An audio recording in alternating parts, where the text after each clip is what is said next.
여러분 안녕하십니까? 목포 MBC 5시 뉴스입니다. 김범희 강진군의회 의장에 대한 불신임 결의안 상정이 철회됐습니다. 불신임 결의안을 발의했던 강진군 의원 6명은 입장문을 내고 본뜻이 전도돼 정치적으로 이용되는 것을 막기 위해 의장 불신임 결의안을 철회한다며 군민에게 혼란을 야기하고 걱정을 끼쳐 사죄드린다고 밝혔습니다. 한편 이와 관련해 민주당 전남도당 청년위원회는 이번 불신임 결의안 상정은 패거리 정치와 권력 남용으로 점철된 후진적인 정치 행태이자 청년 정치인 죽이기라며 강력하게 반발했습니다. 2024학년도 목포 지역 중학교 신입생 배정에서 지원하지 않은 학교에 배치하는 임의 배정이 많다는 주장이 제기돼 논란이 일고 있습니다. 목포 오감 지역 4개 초등학교 학부모들은 오늘 목포교육지원청을 찾아 올해 신입생 배정에서 오감 지역 학생들의 특정 중학교 임의 배정이 늘었다며 통학 대책 마련 등을 요구했습니다.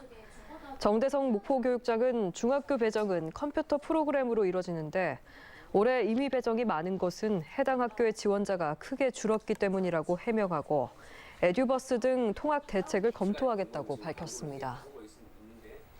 민주당 김원희 국회의원은 오늘 목포시의회 시민의 방에서 총선 출마 기자회견을 가졌습니다.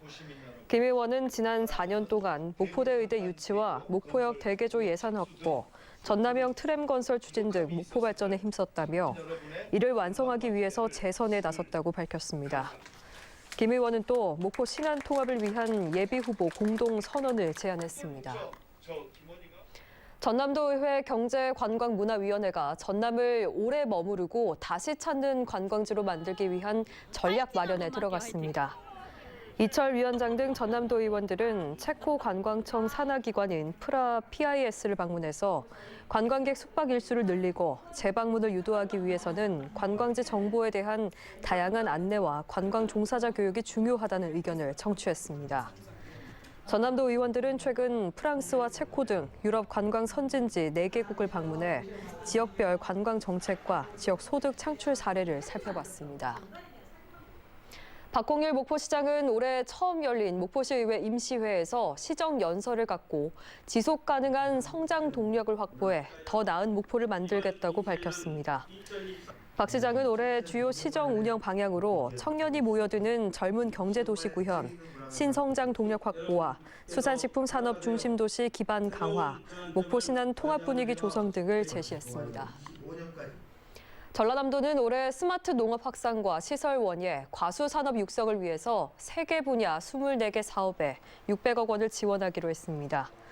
이는 아열대 과수와 기능성 채소를 고소득 전략 작목으로 육성하고 스마트팜 설비 보급으로 노동력을 절감해 농가 경영 안정을 도모하기 위한 것으로 중소농 스마트팜 기반 조성 지원과 에너지 절감 시설, 재해 예방 시설 구축 등이 포함됩니다. 변덕스러운 겨울 날씨에 장흥의 특산물인 표고버섯 냉해 피해가 계속 늘고 있습니다. 장흥군이 농가 피해를 접수한 결과 지금까지 120개 농가 185만 4천 그루의 피해가 신고됐는데 장흥 전체 재배 규모를 고려하면 절반 이상이 냉해 피해를 봤습니다. 장흥군은 피해 농가의 재해 대책 경영 자금을 지원할 수 있도록 전남도와 산림청에 건의할 예정입니다.